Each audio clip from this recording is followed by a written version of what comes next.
Chapter 7.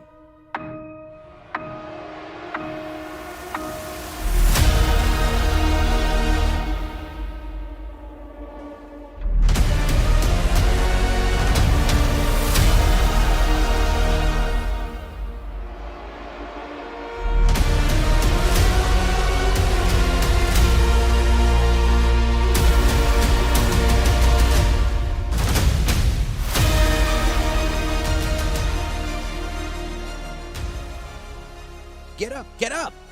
The shouting woke Haddad, who scrambled to his feet. A sailor stood before the slaves.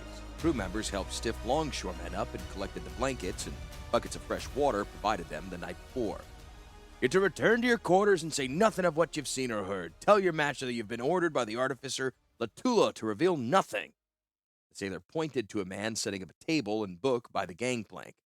Give your name and master before leaving the ship, so your story may be confirmed. Now get off the ship. Haddad was in back, and it took quite some time before he was walking down the gangplank and toward Latula's quarters. Though the sun was still being born in the east, the docks were crowded. Wagon after wagon lined up along the streets, and every driver cursed the delay. The ships were reloading as crews and longshoremen toted their loads aboard. Once a wagon was empty, it was put to work hauling away cargo from ships that came in the day before. Haddad wondered at the level of activity, because usually it was days unloading a ship, and the screaming Keldon overseers wanted it done in hours. He struggled his way through the current wagons and slaves. When he arrived at Latula's quarters, he found the gatehouse open. He could see wagons being loaded by exhausted members of the household. Lamps and torches were still set out and burning. From the faces of Haddad's fellow servants, the work had been going on all night. "Haddad, where the devil have you been?" screamed Bryak. The chief's servant was drawn, and his eyes red with lack of sleep. He stepped toward Haddad, his hand going up for a cuff, but Haddad snarled back. The technician was too tired and aching from a night on the deck to take abuse from another slave. "I was kept by Latila's orders, and that's all you need to know." Haddad clenched his fist and tried to rein in his temper, but he found it difficult. "Where's Latula? I need to report to her now that I've finally been released." Bryak's face went still as he took in Haddad's defiance. "You will find the mistress in her workshop." Bryak gestured to the outbuilding up against the compound wall. Haddad turned without a word and strode off, kicking the ground in anger. "Keep a civil tongue, or she'll have it out," Bryak called after him when he was a safe distance away. Haddad heard only the rumble of hunger from his stomach and wondered if he'd be able to find a meal in the chaos of the morning. Latula was directing the packing of various projects as Haddad entered the workshop. The shutters were thrown wide, lamps were burning, but it was still dim inside. Haddad didn't know the slaves in the room by name, but he recognized them as the banded slaves from the night before. They must have arrived with the ships just come in, and they had already displaced Latula's regular helpers. Once again, Haddad wondered what special talents they possessed. "Finally, you're here, Haddad!" Latula turned around, her hands full with apparatus that she was packing herself. "We're leaving with the fleet in only a few hours. Pack up your tools and manuals and anything else you'll need for working on war machines. Bring the instruments you would need for fine work."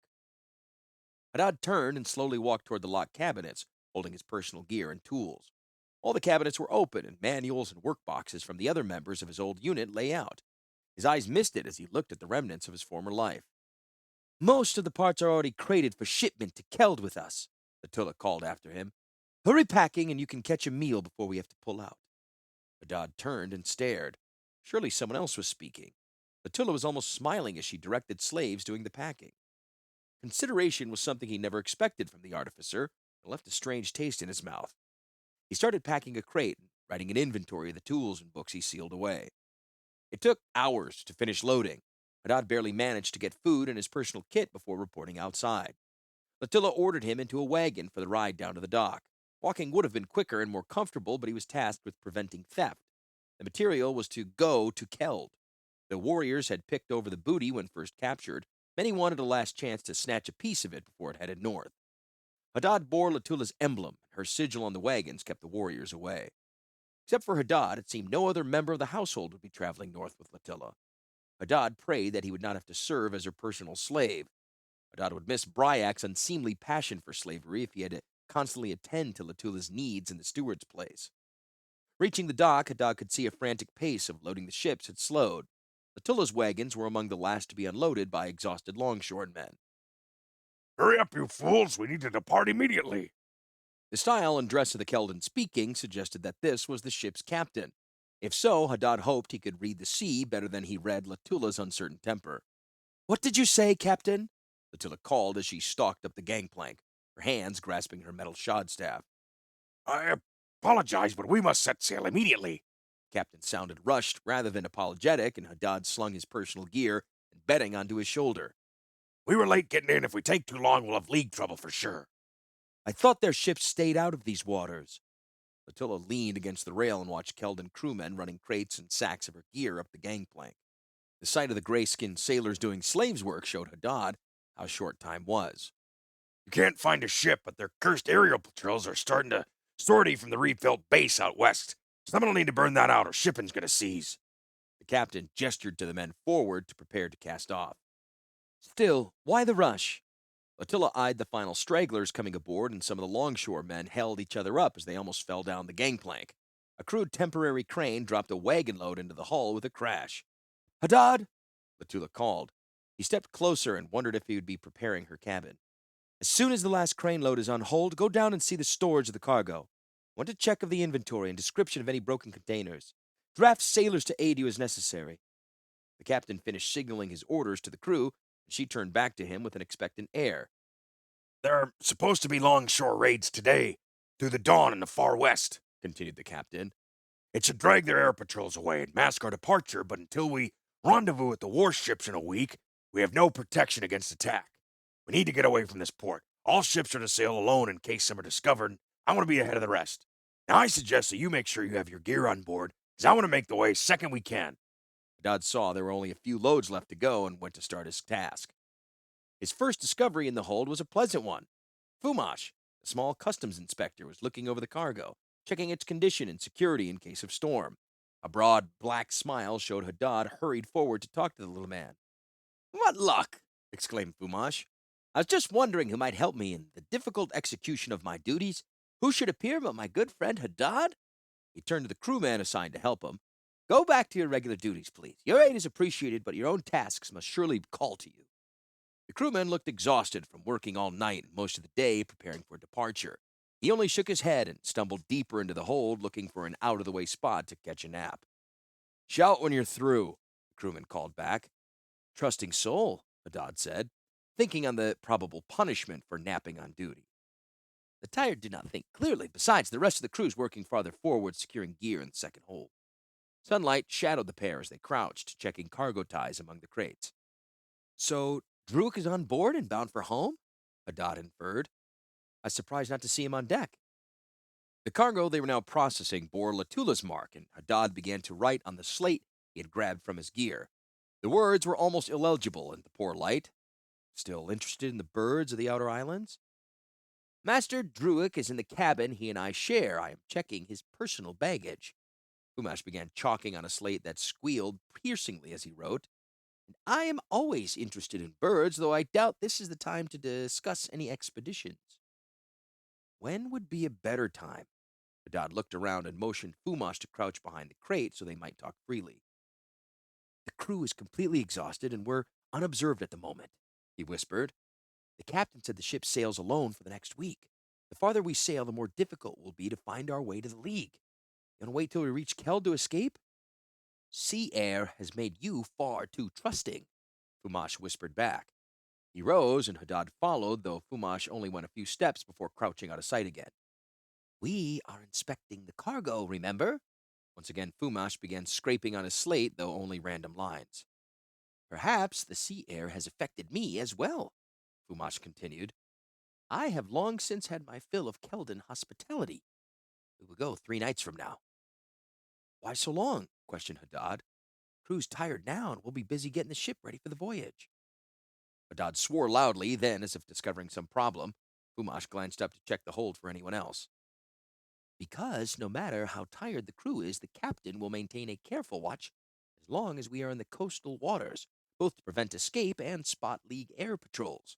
In 3 days, we will be far enough from land that he will relax his watch. We'll grab a boat and sail for the eastern islands. We'll hide there for a few days and gather as much food and water as we can. If the Keldons are practicing raids, we'll wait a few days and then run west.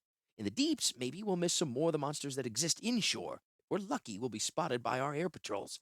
Fumash signaled that their conference was at an end. "Don't stock up any supplies. It's too likely to be spotted and warn the guards. Besides, we'll grab food just before we leave. Fumash began to walk away, and Haddad could still barely hear his last whispered comment. If we're really lucky, the League won't sink us when we're spotted.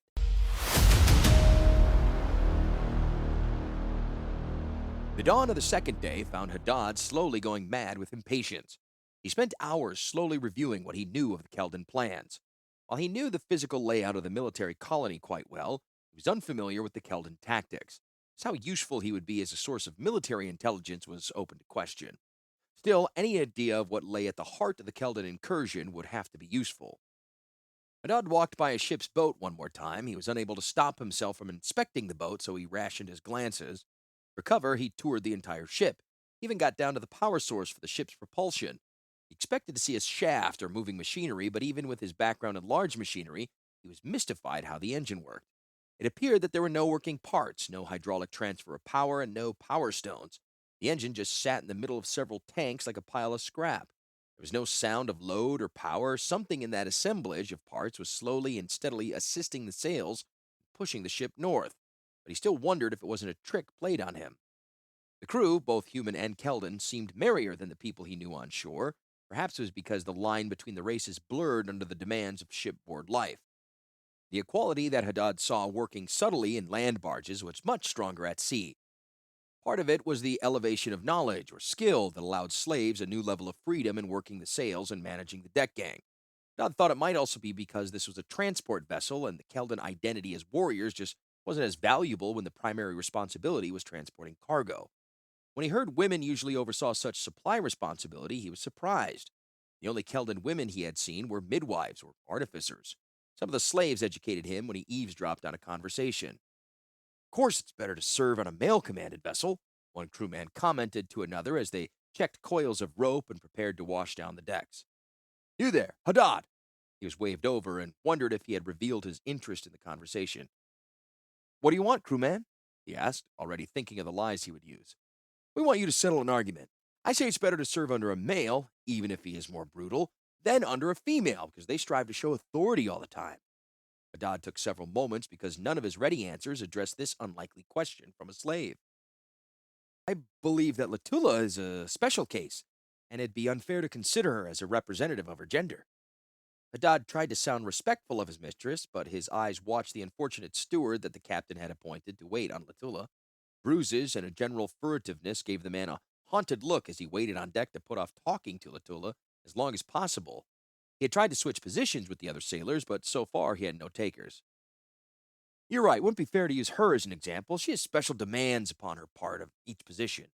Each excuse was more forced than the last, each trying to overlook the fact that Latula was unusually cruel even in a race that rewarded such cruelty.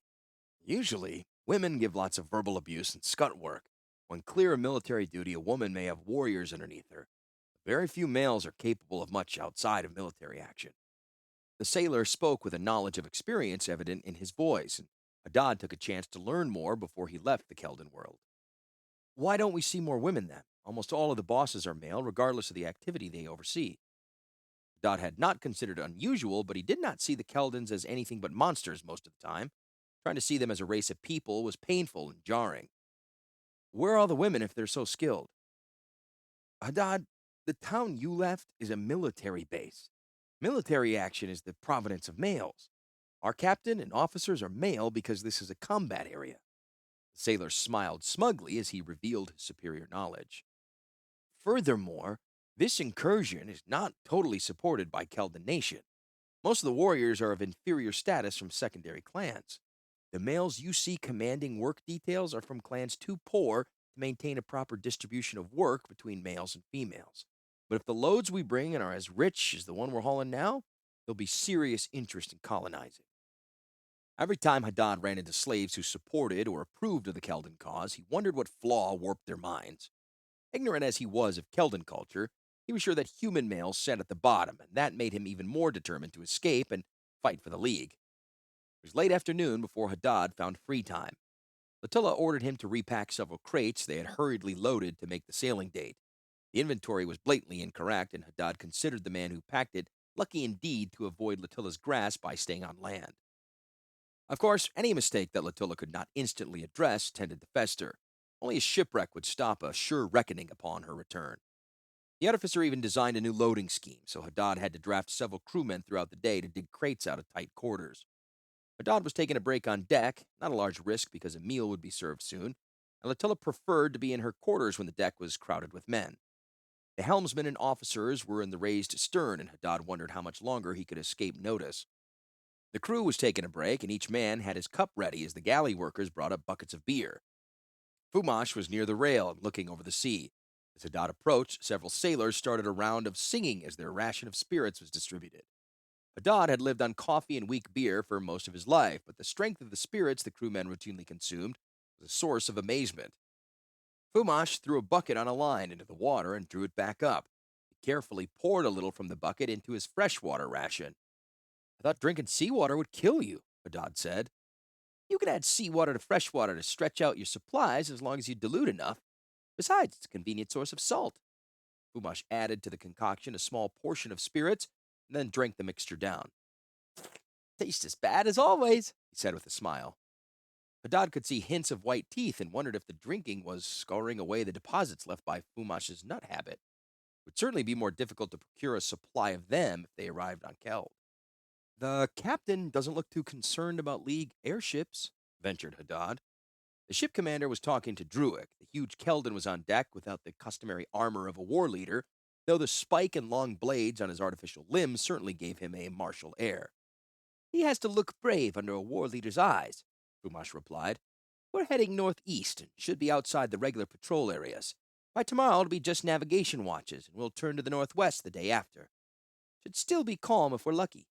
There was no wind, and the sails hung slackly. Those crewmen with needle skills worked their way through the ship's sails and signal flags. Maintenance had lagged, and Haddad wondered why.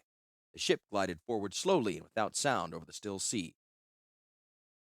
"So we change course tomorrow?" Haddad said, nodding slightly at the boat only a few feet away. "As long as we're not spotted, we should make a clean break." Fumash was growing nervous and stood with the bucket in hand. "How about a little seawater to cut your liquor ration?" He threw the bucket over, and it hit with a splat rather than a splash. "The hell is that?" The customs man was leaning over the side and sounded so puzzled that Haddad and another sailor looked over the side as well. The water shimmered with faint glints of color, as if a sheen of oil lay on the water. It was a thick patch that the ship had hit in only the last few minutes. It was a large slick, and Haddad thought it was strange that none of the lookouts spotted it. Perhaps it was common enough that only a landlubber or coastal sailor would be surprised by its appearance. The sailor's reaction put that theory to rest. "Captain!" he yelled in a near falsetto. "We're on a gastro jelly!" His cry sparked a round of confirmations as the various lookouts turned their eyes from the sky to the water about the ship. The captain took only seconds to look over the side and then started shouting orders. Change course hard to port. All hands fetch boarding pikes and prepare for jelly drill. Cook! He shouted at the first serving of hot food was brought on deck. Start boiling soap. We've jelly to deal with. The cook dumped the rations on the deck and hurried into the galley, screaming orders to his assistant as he went. Haddad turned to the sailor who was sweating and holding a boarding pike. What's going on?" He looked at the water. The colors were now rushing toward the hull, and deeper, more vibrant colors were starting to well up from the depths. The sailor seemed calm, but expectant. The gastro jelly, type of jellyfish larger than the ship. He shook his pike at the disturbance under the water. Right now it's turning over so it can use its tentacles. If the course change doesn't break us free, we'll be scraping it off the sides in a few moments. Haddad had seen monster attacks, but this one was so leisurely that he had a hard time feeling any fear. Fumash was confused as well, and Haddad was pleased not to be alone in his ignorance. "Why haven't I heard of it if it's so dangerous?" Haddad asked as he took a pike. Lord Druick was shouting and making the rounds of the railings as well. The words were forceful exhaltations and grunts that Haddad couldn't make out, but the exhortations served to energize the Keldon crew. Each touch of Druick's hand as he walked left a more confident warrior behind. Even Haddad could feel something, a call to battle, a shout of defiance against the enemy. A gastro jelly usually isn't dangerous, but this hulk is too bloody slow, and we've caught the central mass. Those blind morons on watch had spotted it. We wouldn't be any danger at all, the sailor said. Latilla was now on deck and talking to the Keldon mate, trying to find out what she could do. Fire is not something we use next to the hull, Doyen. The officer fidgeted as he talked to Latula instead of rushing to his duty station. "Well, it's almost impossible to target the jelly. There's nothing solid to hit." Attila said, looking over the side. It's turned! Went the call, and thin tentacles began to rise up out of the water. They were small and fragile looking, and Hadad wanted to laugh at the excitement they inspired. Then they began growing, and Hadad joined the rest of the crew in fear. The tentacles grew in different ways. Some swelled until they were as thick as anchor cables. Others flattened into a rough sheet that coated the hull as if mechanical grease, and still others extended in sudden spurts of a few feet. Each sailor along the side broke off tentacles into the sea, some shaking and tugging their pikes as they became entangled like a bow attacked by a climbing vine. More warriors rushed to the sides, and Druid began a war cry as each new fighter joined the attack. The hollering was in a dialect unfamiliar to Hadad, but the rhythm reminded him of a marching song, the melody uniting different parts into a single focused whole. Keldon warriors roared in a brutal harmony, and some used bare hands to clear the sides of the ship. But being inspired by Druid did not make them invulnerable, and a single touch of the jelly to bare flesh was something no amount of singing would overcome. Druid used his artificial arm to clear the sides and called out to the other warriors. Don't touch it! Just peel it off the ship! He yelled. Use a spear! Lash it over the rope! One warrior quickly picked up a coil and flailed it against the hull. The rope broke tentacles and tubes free of the hull with every strike. Other warriors drew swords and scraped the sides. Others smashed barrels to use the staves. Despite the enthusiasm, the jelly sent up more and more extension, trying to pull itself aboard. The ropes were coated with jelly, and they dissolved. Warriors dropped weapons and rope overboard as the juices ate away at whatever they covered. Now crewmen stripped their clothes and armors to use against the monster. Druid's arm was covered. Hadad could see jelly flesh eating away at the Keldon. Chunks of the beast were flung up on Druid's skin at the fury of his attack. I hope the cook hurries with the lie, The sailor said as he peeled away a long, gooey tentacle that spurted almost to the rail. Hadad and Fumash ran back and forth along their section of hull. What does it do? Hadad asked as he darted several feet to slice a limb off the hull. Poisons it! An explosion made Hadad look over his shoulder before going back to his own battle. The Tulla's spell had cleared the ship's side like a barber's razor, a line of fire hugging the hull and searing the monstrous flesh. Now several warriors ran up to help other men clear their section of the ship's side, while a few stayed to repulse any new assault. Hadad turned as a warrior shoved him aside. The warrior used his shield as a giant spoon to scoop runners off the jelly free and back into the sea. The Tulla stood with her staff raised, and a growing nimbus of fire enveloped the wood in her arms. Then she struck, and the fire dived into the sea, burrowing into the monster beneath the ship. But the jelly had no complex organ center to destroy. Her explosion, while impressive, didn't win the battle, but its after effects did change how the battle was fought. The scream started seconds after the blast. Hadad turned to see men writhing all over the deck in agony. Attila's explosion had hurled the jelly's flesh and digestive juices over the crew. The assault on Hadad's section of the hull abated as suction from the explosion pulled the tentacles back into the water. Hadad turned all the way around and started to run to the other side. Tentacles were over the rail, and Hadad could see the contractions as they pumped a living pool of acid over the deck. Crew ran toward the cook, who came on deck with a mixture of soap and water. The sight of men splashing almost boiling lye into their faces and on their wounds made Hadad determined that he would not touch the flesh of the gastro jelly. It was Lord Druid who turned the battle. There were bodies now on deck, slumping piles of flesh that poured red into the tentacles and pools.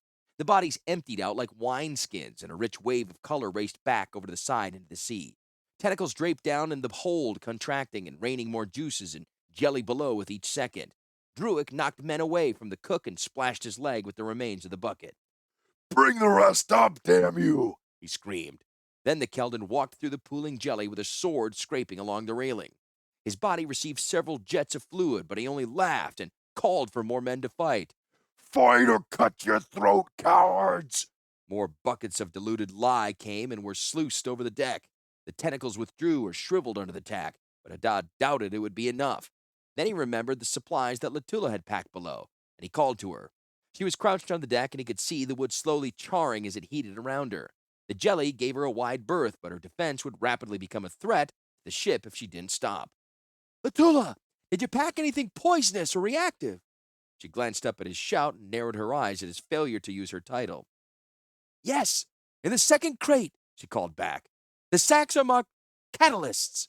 Hadad threw himself into the hold before common sense could stop him. The area was dark with only a few shafts of light coming in. Most of the deck hatches were closed, and Hadad prayed he wouldn't be knee-deep in jelly before he could find what he was looking for.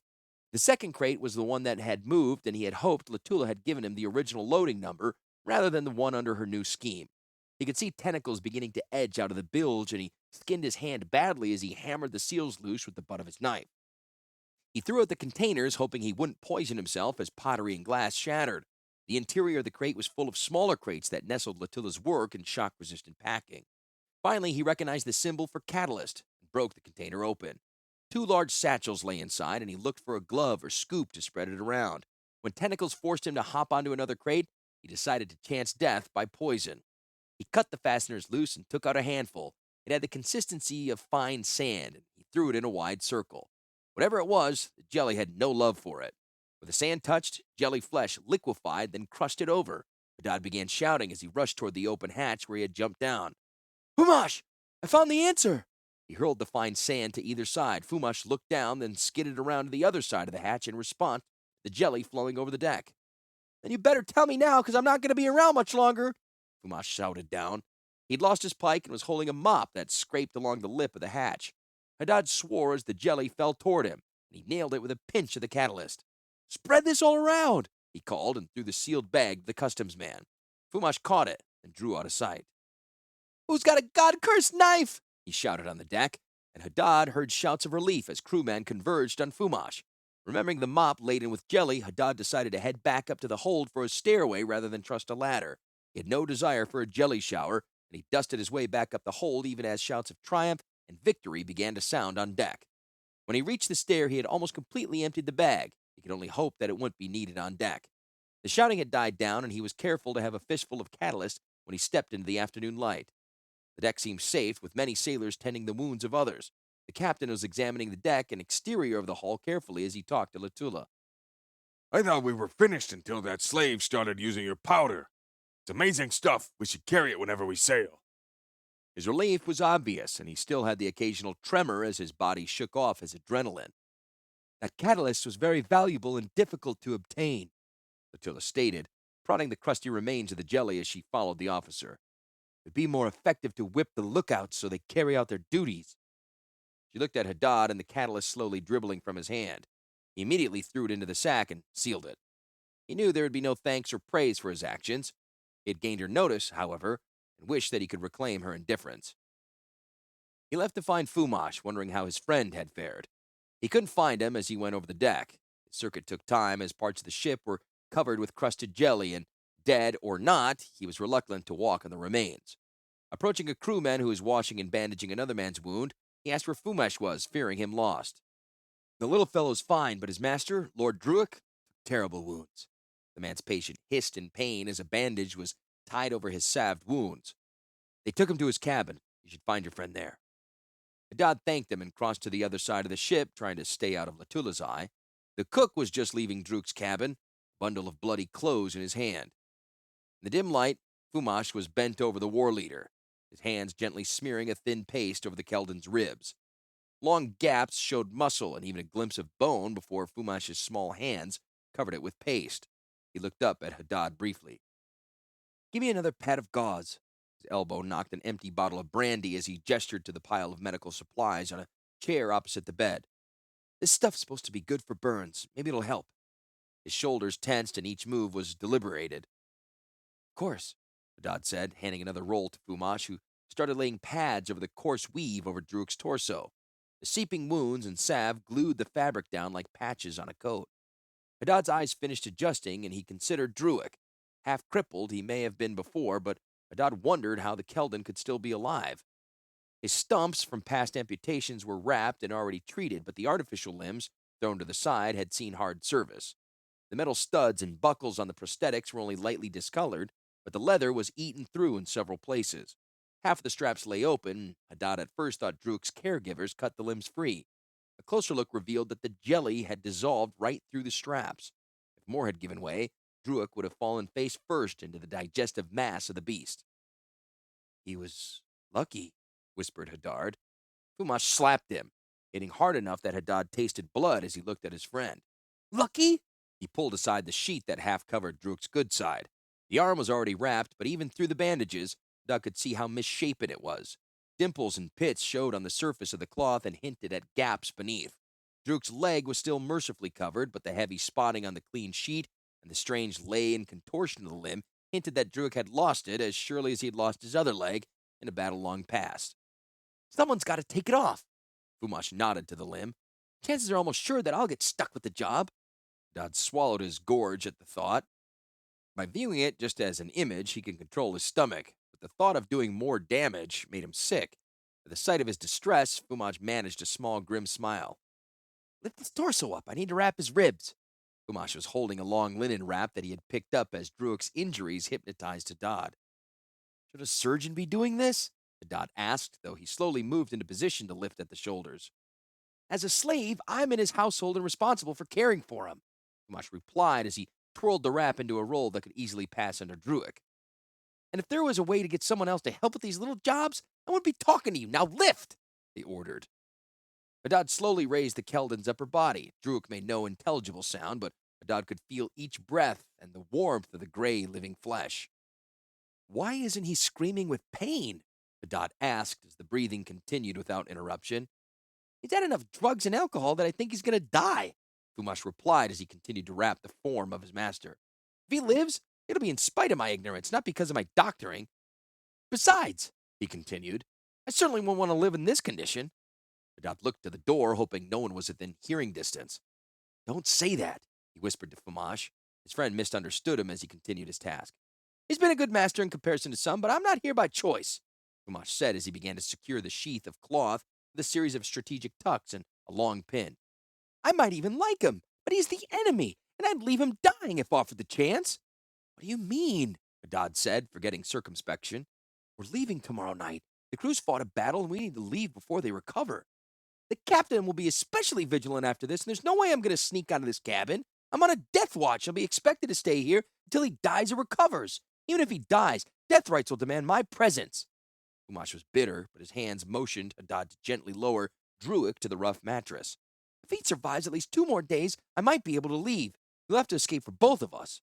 Fumash tried to give Haddad a smile, but couldn't manage it. I can barely stand in a small boat, Haddad said, much less sail on the open sea. If you don't go, then I can't go.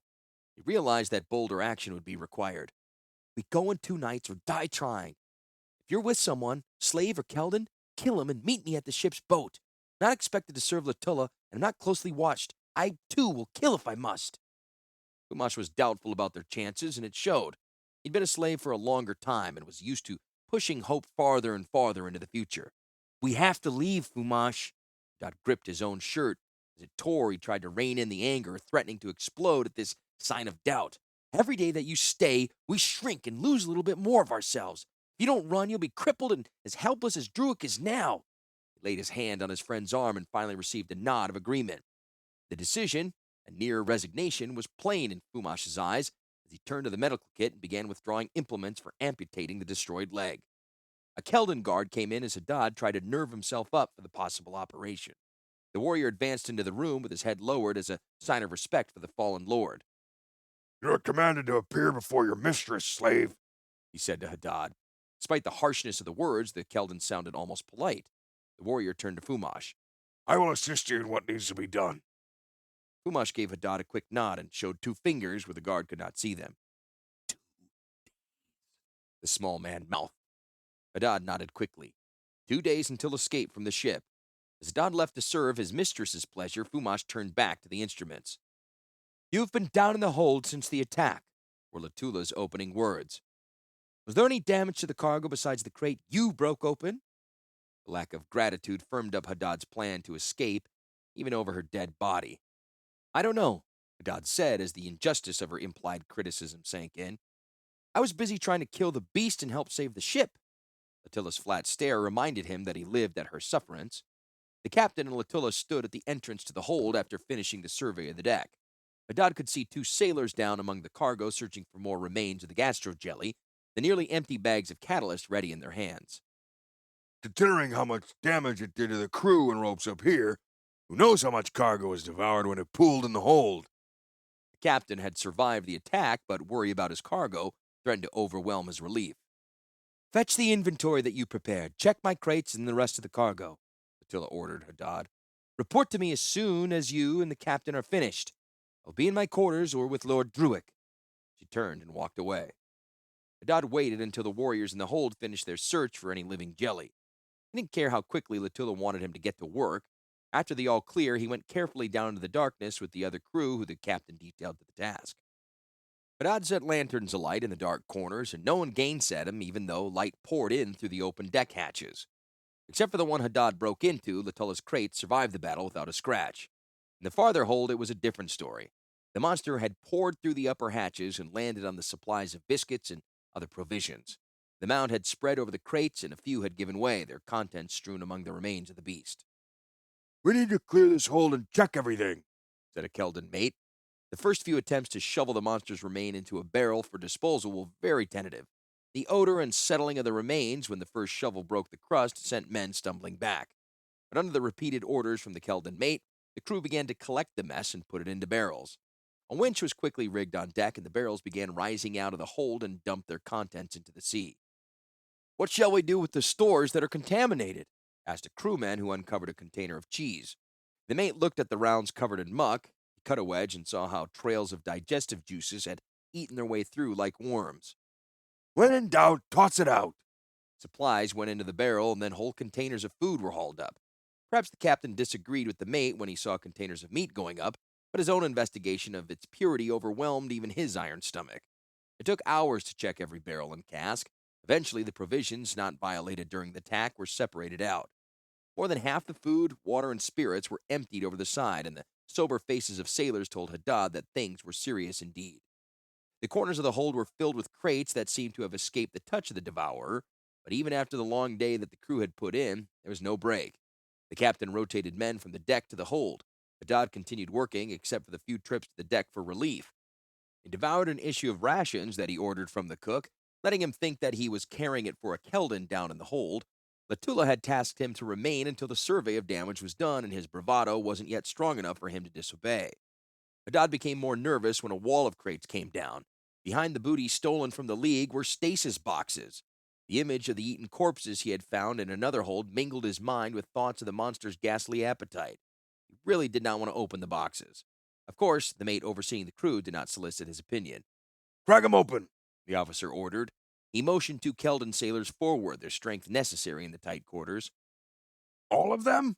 One of the Keldons asked incredulously. "Just the ones marked as occupied, fool." The mate pointed to a circle on the foot of each of the 40 or so crates. Most of the circles were broken, an arc left out, and Haddad quickly realized that only those with closed circles needed inspection. "We'll do those on top and several from the bottom." The crates were stacked 3 high, and a cargo net was attached to cleats and bolts to prevent shifting in heavy seas. "You will open them, slave," the mate said, and handed a lever to Haddad. The 2 crewmen swung a crate down, and Haddad set the iron bit in the latch. He levered it open in a rush, then took a deep breath as he forced the lid up, expecting a corpse. Instead, there was only an armored warrior in stasis. A great sword lay clamped at his side, and the warrior's feet lay a bag of coins spilling out stolen League silver. A Keldon warrior going home with riches squeezed from Haddad's homeland. No breath or movement from the body, but even as tired as Haddad was, he could tell the man wasn't dead. There seemed to be an air of satisfaction and expectation to the still warrior. The Keldon lay ready to arise and conquer, and Haddad hated him. The same way they went down the line until Haddad felt nothing except exhaustion as he opened the boxes to reveal the sleeping warriors within. "We'll need to check the bottom one just to be sure." The mate pointed to a single crate with a complete circle with 2 crates on top of it. He ordered 2 more crew to replace the sailors working with Haddad. Even for a race with gray skin, these 2 sailors looked listless. The mate did not relieve Haddad, however, and the captured League soldier leaned against an open crate, trying not to collapse. Haddad couldn't muster the energy to think as he threw the last series of catches. When the lid opened, he looked on in confusion at the contents. The body had arms and legs and a head, but it wasn't alive. There were weapons and a piece of armor in the crate, but it was no Keldon warrior. Despite the brick-colored skin that covered muscles and bones, Haddad was unsure if the figure had ever been alive. The body's skin looked like leather and was tightly drawn. The joints were swollen, and the hands were a collection of walnuts strung together. The head was enclosed in a helmet, and Haddad felt his gorge momentarily rise. The body had no lower jaw, and Haddad felt sick at the thought of such an injury. But the skin and lines of the neck showed no trace of injury. Finally, the eyes were spheres of glass or crystal, and they stared out of lidless sockets. Haddad looked to the mate in confusion. The officer advanced to get a better look at the contents. A war mannequin? He exclaimed. Why would anyone put a war mannequin in a stasis box? He stooped and looked over the humanoid device in puzzlement. Haddad gnawed at the inside of his cheeks, trying to wake up to get a close look. The mate stopped Haddad's inspection as he closed the box, taking the lever from Haddad's hand to throw the latches shut. One of the warriors in stasis must have decided to bring it home with them, The mate said out loud. Actually, a clever way to smuggle it back to Keld if we can get around the wake-up ceremony when we reach port. He motioned for the crew to secure the crates again with the cargo net and bolt. We'll leave it alone. None of our business anyway. The crew was finished, and finally they all trooped up onto the deck. Haddad realized that night must have fallen hours ago, but he had lost track of time as lanterns were lit, and the work moved farther and farther into the depths of the hold. His exhaustion clouded his mind. The captain and the artificer have retired. The sailors standing watch informed them as they stumbled around in the darkness. He'll take reports in the morning. Haddad was thankful and followed the rest of the crew to bed. Haddad lay in his hammock minutes later, dreaming of the gastro jelly eating and dissolving men until only a crippled Lord Druick was left, surrounded by ranks, or what the mate named war mannequins.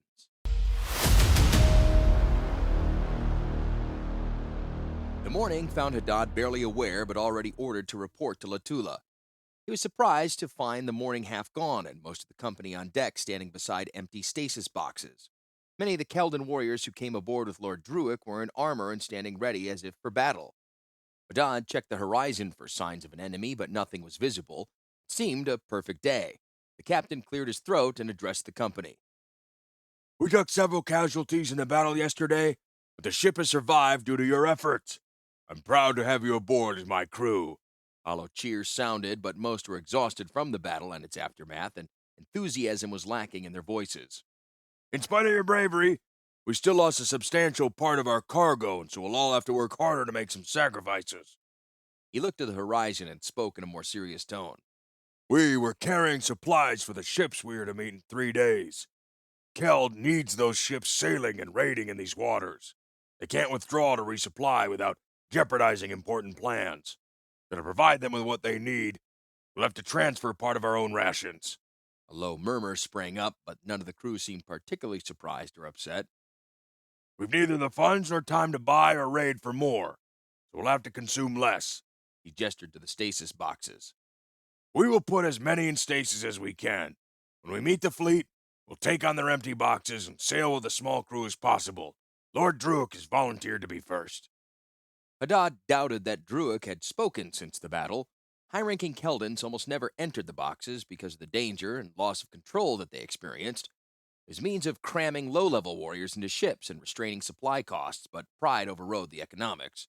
The crew murmured again in real surprise at the thought of a lord willing to endure a process that they were happy to avoid.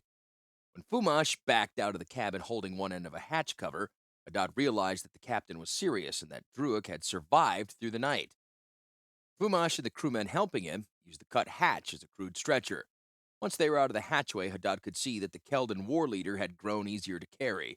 Fumash had amputated the leg, and Druick's remaining arm looked foreshortened as well, though the layers of bandages made an accurate assessment impossible. The fallen hero was still in Sensite, and Haddad hoped he stayed that way. He couldn't imagine waking up with his limbs gone. He was frankly surprised that someone had not eased Druick's passage into the next life already. "Bring him here!" Latula was standing beside the first open box. A burning censer and several bottles rested on the table moved up on the deck. She was clad in her finest robes, and she laid a gold-embossed cane on the table. She began to arrange the ingredients. Fumash and the others shuffled up to the box, and at Latula's wave, 2 of Druick's armed retainers advanced and slid his shrunken form into the box. "To sleep in the dreamless void," Latula intoned as she opened a bottle and placed it in between Druick's slack lips. The Lord coughed as the liquid poured into his mouth and into his lungs. Latula was muttering before he finally swallowed a proper dose. "He shall need no nourishment for a year and a day." Latula forced a second bottle and gave the Lord a draught. Haddad could see the form stilling as each second passed. Finally, Latula was satisfied that Druick was under. Haddad wondered how difficult it was to figure the proper doses for a man without limbs. "Finally, protection from decay, from the mouths of the worms and the companions of the dead." Attila picked up the censer and looked at the flags and emblems on the mast to evaluate the direction of the wind. She shifted to keep the wind at her back and raised the censer. The crew shifted away from the path of smoke, Haddad following and trying to move to the front of the group for a better view. Attila hesitated and then waved Fumash closer. Haddad managed to reach the front rank and could hear her as she whispered to Lord Druick's personal slave. "The bandages need to be cut, and more of the flesh exposed." She handed him a small knife and motioned him to begin. Fumash bent over the still form of his master and began cutting through the wrappings that he had so carefully tied over his master's wounds. Druick was totally removed from time, but there was still fresh blood soaking in the pads placed over his wounds. Haddad turned his eyes and counted the boxes awaiting bodies. Almost 30 were open. Haddad wondered how many more would be filled after they reached the supply point. At last, Fumash finished his task and stepped back from Druick. Latula must have added something to the censer while Haddad was lost in thought. It boiled over like a kettle on the fire, and the smoke poured over the sides like water, filling the stasis box and hiding Druick from view. Some smoke lapped over the sides of the box and seemed to crawl like a snake over the deck before collapsing and disappearing. Latula grew irritated as crew tried to avoid the excess vapor. If there was more to this internment ceremony, she cut it short and swung the heavy box lid closed. Fumash threw the final latches. "His guards will follow him into sleep now." Attila waved the guards forward as a group, and there were no more words as she processed them all at once. Each guard drank from a bottle and then quickly lay down in his new home. Attila went down the line, forcing the second potion between their lips. Haddad could hear the bottle jamming and levering against teeth as Latula acted with her customary regard for others. Then she stoked the censer till smoke geysered out. She walked it up and down the line of boxes as if watering a flower bed, and finally the guards were closed up in their boxes. "It is fitting that Druick's servants travel with him." Fumash froze as other slaves advanced to stand before the empty boxes. Latula gripped him by the throat and sharply struck his hand with the base of a potion bottle. The knife he used to cut Druick's bandages fell to the deck. Haddad could only watch the surprise spreading slowly over Fumash's exhausted features as the potion poured down his throat. Latula pushed him into an open box and he fell into oblivion. Latula administered the doses, and Druick and his entire household were sealed up. There were still a few open boxes, and from the restlessness of the crew, it was obvious that a new crop of bodies was going to be laid to rest. The captain walked toward the group and drew out the unwilling volunteers by touching their arms and pushing them toward the open boxes. A mate selected crew to transfer the full boxes to the hold. Latula called Haddad forward. He advanced, but his eyes were locked on the boxes as he walked closer. Latula smacked his head with her cane from the table. After his vision cleared, she thrust a small container of paint and a brush into his hands. "Check the latches and use the paint to close the circles." She turned to process the crew waiting for her and her potions. Haddad knelt down by Druick's box and checked it thoroughly. He dipped the brush into the inky black paint and closed the circle at the box's end. He went down the line of boxes quickly, but paused when he came to the one containing Fumash. All of their plans had been ruined by this mischance. When they first plotted to escape, Haddad had expected to taste freedom tonight. Now his chances were much slimmer. He didn't know sailing or the surrounding waters, but he must make the break alone.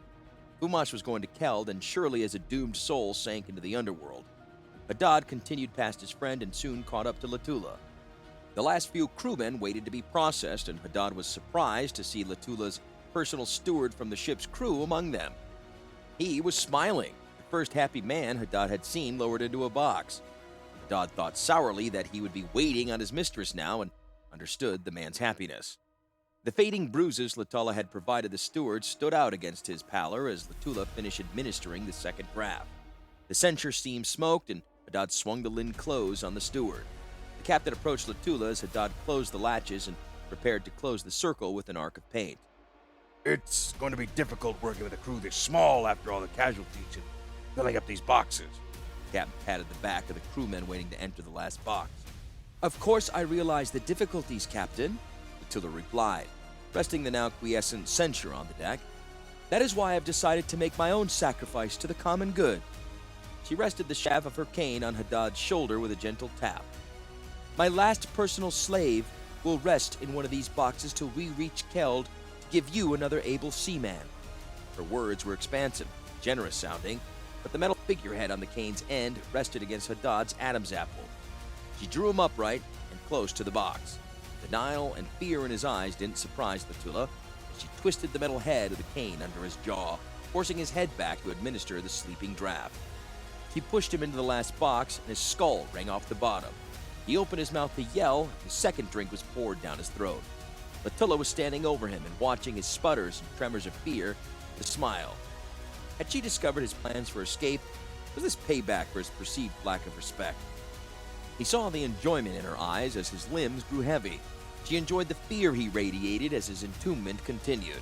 His eyes were only starting to close as the smoke from the censer obscured his vision. He could feel the heavy vapors settling over his clothing, coating his face, as he heard the lid swing shut and the latches close.